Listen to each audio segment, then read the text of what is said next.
Shalom, everyone, from the Integral House of Israel. I'm going to be going over the second Aliyah from Parashah Shemini. I'll be reading today from the book of Leviticus, chapter 9, verse 17 through 23. And I'll also be reading from the book of Luke, chapter 22, verse 1 through 13. He also presented the grain offering, burning a handful of the flour mixture on the altar, in addition to the regular burnt offering for the morning. Then Aaron slaughtered the bull and the ram for the people's peace offering. His sons brought him the blood, and he splattered it against all sides of the altar.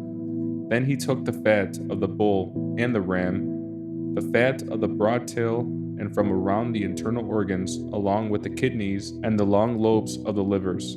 He placed these fat portions on top of the breast of these animals and burned them on the altar. Aaron then lifted up the breast and right thighs as a special offering to the Lord, just as Moses had commanded. After that, Aaron raised his hands toward the people and blessed them. Then, after presenting the sin offering, the burnt offering, and the peace offering, he stepped down from the altar. Then Moses and Aaron went into the tabernacle, and when they came back out, they blessed the people again, and the glory of the Lord appeared to the whole community.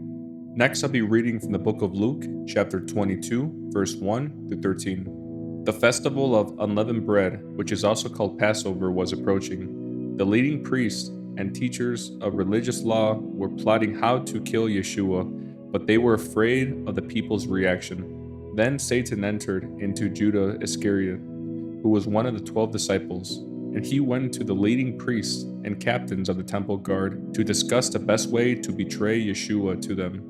They were delighted, and they promised to give him money. So he agreed and began looking for an opportunity to betray Yeshua so they could arrest him when the crowds weren't around.